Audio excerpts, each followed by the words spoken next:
दोस्तों आज की इस वीडियो में बात करने वाले हैं एक नई इंस्टेंट पर्सनल लोन ऐप के बारे में। अब दोस्तों ये एप्लीकेशन हमें प्ले स्टोर पे ही देखने को मिलेगी। तो चलिए हम चलते हैं प्ले स्टोर की तरफ। तो दोस्तों हम आ चुके हैं एप्लीकेशन के अबाउट सेक्शन में। यहाँ पर जो लोन प्रोवाइड की जाती है वो मिनिमम 1000 रुपये और मैक्सिमम यहाँ से हम 1 लाख रुपये तक लोन ले सकते हैं। यहाँ जो दोस्तों हमें लोन रिपेमेंट करने के लिए समय दिया जाएगा वो मिनिमम 3 महीने और मैक्सिमम 12 महीने तक के लिए लोन प्रोवाइड करती है। अगर हम बात कर लें इंटरेस्ट की तो 18% से लेके 36% पर एनुअल के हिसाब से हमें यहाँ पर इंटरेस्ट लगाई जाती है। ये एक RBI अप्रूव्ड NBFC से हमें लोन प्रोवाइड करती है। दोस्तों लोन अप्लाई करने के लिए भारतीय नागरिक होने चाहिए, तो हमारा एज मिनिमम 18 साल और मैक्सिमम 60 साल होनी चाहिए। अगर हम बात कर ले डॉक्यूमेंट की तो दोस्तों पैन कार्ड आधार कार्ड की ज़रूरत पड़ने वाली है। इसके अलावा हमारे पास एक एक्टिव बैंक अकाउंट होना चाहिए जिसमें कि हमें अपना लोन अमाउंट लेना है। इस एप्लीकेशन को जो प्ले स्टोर पर लाइव प्रोवाइड करती है। अगर लोन अप्लाई करने में कोई दिक्कत आती है तो कॉन्टैक्ट नंबर भी है, आप चाहे तो इसके थ्रू भी कॉन्टैक्ट कर सकते हैं। तो चलिए दोस्तों हम इस ऐप को ओपन करते हैं और आगे की प्रोसेस शुरू करते हैं। तो हमने ऐप में लॉगिन कर लिया है। जैसे ही लॉगिन करेंगे तो आपको इंटरफेस कुछ इस प्रकार से देखने को मिलेगा। यहाँ पर हमें बोला जाए वेरीफाई योर ईमेल, तो अपना ईमेल वेरिफिकेशन करानी है और वहाँ नेक्स्ट वाले ऑप्शन पर क्लिक करनी है। तो चलिए अपना ईमेल आईडी वेरीफाई करवा लेते हैं, उसके बाद हम अगली प्रोसेस की तरफ चलते हैं। तो जैसे ही हमने अपना ईमेल आईडी वेरीफाई किया है तो हमें बताया जा रहा है एंटर योर आधार नंबर। तो दोस्तों यहाँ पर आप देख सकते हैं कि लिखा गया है कि हमारे आधार कार्ड से मोबाइल नंबर लो जो लिंक होगा उस पर एक OTP सेंड किया जाएगा। उस OTP को वेरिफिकेशन कराने के बाद हमारा आधार कार्ड यहाँ पर वेरीफाई हो पाएगा।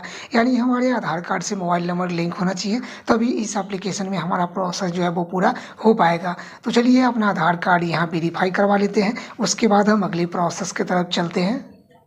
तो दोस्तों यहाँ पर आप देख सकते हैं कि हमारे आधार रजिस्टर मोबाइल नंबर पर एक OTP सेंड किया गया है। तो चलिए इस OTP को हम लाइव ही यहाँ पर एंटर करने वाले हैं। तो हमने अपना OTP एंटर कर लिया है। ये वेरिफिकेशन के लिए चला गया है ऑटोमेटिक, हमें वेरिफिकेशन करने की ज़रूरत नहीं पड़ी है। चलिए हम थोड़ा सा और वेट कर लेते हैं अगले प्रोसेस के लिए। तो यहाँ पर आप देख सकते हैं कि हमारे आधार कार्ड पर जो भी डिटेल्स है वो ऑटोमेटिक यहाँ पर फिल हो गई है।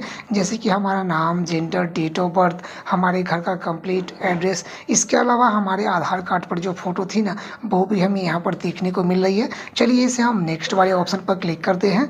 तो आप यहाँ पर देख सकते हैं कि हमें बताया जा रहा है एंटर योर पैन नंबर। तो हमें अपना पैन नंबर एंटर करना है और कंटिन्यू वाले ऑप्शन पर क्लिक करनी है। तो चलिए अपना पैन कार्ड वेरीफाई करवा लेते हैं, उसके बाद हम अगली प्रोसेस की तरफ चलते हैं। तो हमने अपना पैन नंबर यहाँ एंटर कर दिया है। चलिए इसे हम नेक्स्ट वाले ऑप्शन पर सेलेक्ट करते हैं। तो यहाँ पर आप देख सकते हैं कि हमें बताया जा रहा है कि पैन कार्ड का हमें एक फ़ोटो भी अपलोड करना पड़ेगा। हालांकि हमने पैन नंबर तो एंटर कर दिया है, लेकिन पैन कार्ड का हमें एक फ्रंट फ़ोटो भी अपलोड करना है और यहाँ ऐड फ़ोटो वाले ऑप्शन पर क्लिक करेंगे। तो चलिए अपना पैन कार्ड का एक फ्रंट फ़ोटो अपलोड करते हैं, उसके बाद हम अगली प्रोसेस की तरफ चलते हैं। तो दोस्तों यहाँ पर आप देख पाएंगे हमने अपना पैन कार्ड का एक फ्रंट फोटो अपलोड कर लिया है। चलिए इसे हम नेक्स्ट वाले ऑप्शन पर क्लिक कर लेते हैं। तो यहाँ पर आप देख पाएंगे कि थोड़ा सा फिर से ये लोडिंग लेने लगा है हमारा पैन वेरीफाई होने में। और यहाँ पर आप देख सकते हैं कि जैसे हमने अपना पैन कार्ड वेरीफाई करवा लिया है तो मुझे अपना फेस वेरिफिकेशन के लिए ये बोला जा रहा है। तो चलिए दोस्तों अपना एक फ़ोटो अपलोड करते हैं, उसके बाद हम अगली प्रोसेस की तरफ चलते हैं। तो दोस्तों जैसे ही हमने अपना फेस वेरिफिकेशन करा लिया है ना, तो हमसे पूछा जा रहा है क्या हम सिंगल है या मैरिड है। तो आप जो भी होंगे वो अपने हिसाब से यहाँ पर एंटर कर लेंगे, उसके बाद नेक्स्ट वाले ऑप्शन को सेलेक्ट करेंगे। अब इतना करते ही हमसे पूछा जा रहा है कि हमारे कितने बच्चे हैं। तो जितने भी होंगे वो एंटर करेंगे और नेक्स्ट वाले ऑप्शन को क्लिक करेंगे। उसके बाद हमसे पूछा जा रहा है कि हम कितने पढ़े लिखे हैं। तो आप जितने भी पढ़े लिखे होंगे वो अपने हिसाब से फिल कर लेंगे और फिर से नेक्स्ट वाले ऑप्शन को सेलेक्ट करेंगे। अब इतना करते ही इंटरफेस हमें कुछ इस प्रकार से देखने को मिल रहा है। हमसे पूछा जा रहा है क्या हम सैलरीड है या सेल्फ एम्प्लॉयड है या अनएम्प्लॉयड है या स्टूडेंट है। तो दोस्तों सैलरीड हो, सेल्फ एम्प्लॉयड हो, अनएम्प्लॉयड हो या स्टूडेंट हो, लोन तो ये सभी को प्रोवाइड करती है। अगर आप सैलरीड होंगे तो थोड़ा लिमिट ज़्यादा दिया जाएगा, अगर आप सेल्फ एम्प्लॉयड होंगे तो उसके इसमें लिमिट थोड़ी कम दी जाएगी। हालांकि हम यहाँ पर सेल्फ एम्प्लॉयड ही हैं तो हमने खुद को सेल्फ एम्प्लॉयड एंटर कर लिया है। उसके बाद इसे हम नेक्स्ट वाले ऑप्शन को सेलेक्ट कर लेते हैं। तो दोस्तों जैसे हमने खुद को यहाँ पर सेल्फ एम्प्लॉयड एंटर किया ना, तो कुछ ऑप्शन हमें दिए जा रहे हैं कि हम किस टाइप से काम करते हैं। तो यहाँ पर लगभग कुछ ऑप्शन आपको देखने को मिलेंगे। आपको इनमें जो भी सही लगता है वो अपने हिसाब से फिल कर लेंगे। तो हम अपने हिसाब से एक यहाँ पर जो सर्विसेज है वो प्रोवाइड, जो हम जैसे भी आप कोई भी काम करते होंगे ना उस हिसाब से अपने हिसाब से यहाँ पर एंटर कर लेंगे। हम अपने हिसाब से यहाँ पर फिल कर लेते हैं, उसके बाद नेक्स्ट वाले ऑप्शन को सेलेक्ट करेंगे। इतना करते ही हमें बोला जा रहा है एंटर योर कंपनी नेम। अगर किसी कंपनी में काम करते हैं तो उस कंपनी का नाम एंटर करेंगे, किसी शॉप में काम करते हैं तो उस शॉप का नाम एंटर करेंगे और यहाँ नेक्स्ट वाले ऑप्शन पर क्लिक करेंगे। तो दोस्तों हमारे घर के पास में एक कंपनी थी, हमने उसका नाम एंटर कर लिया है। चलिए इसे हम नेक्स्ट वाले ऑप्शन को सेलेक्ट करते हैं। तो हमसे बोला जा रहा है कि टोटल हमारा जो वर्क एक्सपीरियंस है वो कितना है, हम कितने समय से काम कर रहे हैं। तो आप जितने भी समय से काम करते होंगे वो एंटर करेंगे। उसके बाद फिर से यहाँ नेक्स्ट वाले ऑप्शन को सेलेक्ट करेंगे। तो हमें इंटरफेस कुछ इस प्रकार से देखने को मिल रहा है। हमें यहाँ पर एक वर्किंग नंबर एंटर करना पड़ेगा, यानी दोस्तों हो सकता है कि इनकी तरफ से अगर कॉल वगैरह आती है तो उस वेरिफिकेशन के लिए हमें यहाँ पर एक अल्टीमेट मोबाइल नंबर की ज़रूरत पड़ने वाली है। तो चलिए अपना एक अल्टीमेट मोबाइल नंबर एंटर करते हैं। उसके बाद यहाँ नेक्स्ट वाले ऑप्शन पर क्लिक करेंगे। अब इतना करते ही हमें इंटरफेस कुछ इस प्रकार से देखने को मिल रहा है। हमसे बोला जा रहा है कि हम महीने में कितना कमा लेते हैं।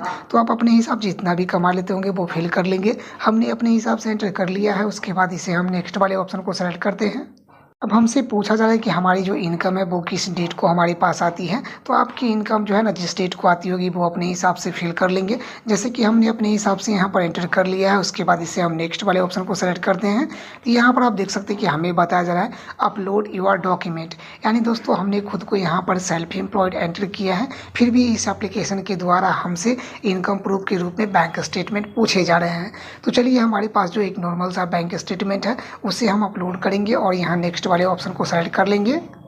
तो दोस्तों इतना करते ही हमें इंटरफेस कुछ इस प्रकार से देखने को मिल रहा है। हमसे बोला जा रहा है एंटर योर हाउस, यानी दोस्तों हमारा घर खुद का है या हम रेंट पर रहते हैं या कंपनी की तरफ से दिया गया है या हमारे फैमिली मेम्बर का है। तो हमारे केस में अपना है तो हम इसे अपना वाले ऑप्शन को सेलेक्ट करेंगे। उसके बाद फिर से इसे नेक्स्ट वाले ऑप्शन को सेलेक्ट कर लेंगे। तो यहाँ पर आप देख पाएंगे कुछ ऑप्शन हमें और भी देखने को मिल रहा है कि जिस जगह पर हम रह रहे हैं वहाँ पर कब से हम रह रहे हैं। तो जब से भी आप रहते होंगे वो एंटर करेंगे। उसके बाद फिर से यहाँ नेक्स्ट वाले ऑप्शन को सेलेक्ट करेंगे। अब इतना करते ही इंटरफेस हमें कुछ इस प्रकार से देखने को मिल रहा है। यहाँ पर कुछ रेफरेंस कॉन्टैक्ट नंबर जो है वो हमें देने पड़ेंगे। तो टोटल 2 ही रेफरेंस हमें कॉन्टैक्ट नंबर इस एप्लीकेशन के द्वारा पूछे जा रहे हैं। तो चलिए दोस्तों फटाफट अपना दोनों रेफरेंस कॉन्टैक्ट नंबर यहाँ कंप्लीट करते हैं। उसके बाद हम अगली प्रोसेस की तरफ चलते हैं। दोस्तों यहाँ पर आप देख सकते हैं कि इतना करते ही हमें इंटरफेस कुछ इस प्रकार से देखने को मिल रहा है। हमें बताया जा रहा है ऐड योर बैंक नेम। तो दोस्तों जिस बैंक में हमें पैसा लेना है ना उस बैंक का नाम यहाँ पर एंटर करेंगे। तो हमारे केस में यहाँ पर आप देख सकते हैं कि हमारा जो भी बैंक होगा वो अपने हिसाब से हम फिल कर लेते हैं। आपका जो भी बैंक होगा वो आपको बड़े ही आसानी से देखने को मिल जाएंगे। उसके बाद हमें बोला जा रहा है सेलेक्ट योर IFSC कोड। तो हमें अपना IFSC कोड एंटर करना पड़ेगा। यहाँ पर आप देख सकते हैं कि हमारा जो IFSC कोड है वो यहाँ पर आ चुका है। चलिए इसे हम कन्फर्म वाले ऑप्शन को सेलेक्ट करते हैं। उसके बाद इसे हम नेक्स्ट वाले ऑप्शन को करेंगे क्लिक। तो यहाँ पर हमें बोला जा रहा है enter your bank account number. तो चलिए दोस्तों अपना बैंक अकाउंट नंबर यहाँ वेरीफाई करवा लेते हैं। उसके बाद हम अगली प्रोसेस की तरफ चलते हैं। तो हमने अपना बैंकिंग नंबर जो है वो एंटर कर दिया है। बैंक अकाउंट नंबर हमारा एंटर हो चुका है। चलिए इसे हम नेक्स्ट वाले ऑप्शन को सेलेक्ट कर लेते हैं। तो यहाँ पर हमें इंटरफेस कुछ इस प्रकार से देखने को मिल रहा है। हमसे पूछा जा रहा है क्या हम एडिशनल कोई डॉक्यूमेंट यहाँ पर देना चाहते हैं। तो दोस्तों अगर आपको देने की मर्जी होगी तो आप वोटर ID कार्ड दे सकते हैं। इसके अलावा ड्राइवरी लाइसेंस भी अपलोड कर सकते हैं। अगर आपको मर्जी नहीं है तो आप यहाँ पर स्किप वाले ऑप्शन को सेलेक्ट करेंगे। अब ये लोग बता रहे हैं ना कि एक्स्ट्रा डॉक्यूमेंट देने पर हमारा लोन एप्लीकेशन जो है वो इंस्टेंट ही ये अप्रूव कर देंगे। चलिए हम इसे स्किप वाले ऑप्शन को सेलेक्ट करते हैं। तो हमसे पूछा जा रहा है कि लोन जो हम लेना चाहते हैं क्या बिजनेस के लिए या कोई मेडिकल इमरजेंसी है, पर्सनल रीज़न है, कोई अदर हम लोन रिपेमेंट करना चाहते हैं या अदर कोई रीज़न है। तो इनमें आपको जो भी सही लगेगा ना वो अपने हिसाब से फिल कर लेंगे। हम यहाँ पर पर्सनल रीज़न ही इसे चूज़ कर लेते हैं। उसके बाद इसे हम सबमिट वाले ऑप्शन पर क्लिक कर लेते हैं। दोस्तों यहाँ पर आप देख सकते हैं कि हमें बताया जा रहा है thank you for your loan application successfully submitted, please wait in next step. यानी दोस्तों हमारा जो लोन एप्लीकेशन है वो हमारे एंड से सक्सेसफुली सबमिट हो चुका है, लेकिन फाइनल अप्रूवल हमें अभी नहीं मिला है। फाइनल अप्रूवल के लिए हमें थोड़ा सा और यहाँ पर इंतज़ार करना पड़ेगा। हमें बताया जा रहा है कि हमारा क्रेडिट स्कोर रिव्यू में है। इसके अलावा हमने जो डॉक्यूमेंट यहाँ पर वेरिफिकेशन के लिए दिया है वो भी अभी कंफर्म नहीं हुआ है। इसके अलावा हमारा डॉक्यूमेंट एक बार कंफर्म हो जाने के बाद हमें फाइनल अप्रूवल यहाँ पर दे दिया जाएगा। तो दोस्तों जब तक ये एप्लीकेशन रिव्यू में है ना तब तक हम चलते हैं प्ले स्टोर की तरफ। इस एप्लीकेशन का नाम और इंटरफेस आपको दिखाने वाला हूँ। तो दोस्तों हम फाइनली आ चुके हैं प्ले स्टोर की तरफ। इसका नाम है ट्रस्ट पैसा इजी पर्सनल लोन। इस एप्लीकेशन को जो प्ले स्टोर पे लाई गई है ना वो हमने इस वीडियो में इस एप्लीकेशन के बारे में कंप्लीट इन्फॉर्मेशन दे दी है। तो अगर आपको ये वीडियो पसंद आए तो बस एक लाइक कर दीजिएगा। अगर चैनल पर नया हो तो सब्सक्राइब करना मत भूलिएगा ताकि आने वाले वीडियो का नोटिफिकेशन आप तक सबसे पहले पहुँचेगा। तो चलिए दोस्तों एक बार हम और ओपन करके देखते हैं कि हमें फाइनल अप्रूवल क्या दिया गया है। दोस्तों अगर आपको इस एप्लीकेशन से लिमिट यहाँ पर देख पाएँगे तो 2500 रुपये हमारे अकाउंट में आते हैं। टोटल जो हमें रिपेमेंट करना पड़ेगा वो आप यहाँ पर देख पाएँगे।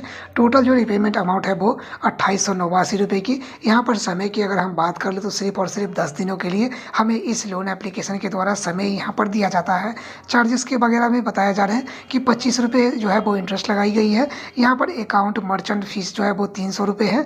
यहाँ पर जीएसटी जो है वो 54 रुपये की है। इस टोटल मिला करके जो है वो 2889 रुपये की जो है वो हमें रिपेमेंट करनी पड़ेगी। तो दोस्तों यही इस एप्लीकेशन का प्रोसेस है। आपको यहाँ पर ईएमआई पर तो लोन नहीं दी जाती है, लेकिन 10 दिनों का हो सकता है। अगर लिमिट आपको ज़्यादा मिले तो उस केस में आपको 15 दिनों का भी समय मिल सकता है या 30 दिनों का भी समय मिल सकता है। अगर 5000 रुपये से ऊपर का लिमिट आपको मिलेगा तो फिर आपको ईएमआई का समय दिया जाएगा। उससे कम लिमिट मिलेगी तो आपको 7 दिन या 14 दिनों के लिए ही लोन प्रोवाइड करेगी। तो हम इस वीडियो को यहीं समाप्त करते हैं। मिलते हैं एक और नई वीडियो के साथ, तब तक के लिए धन्यवाद।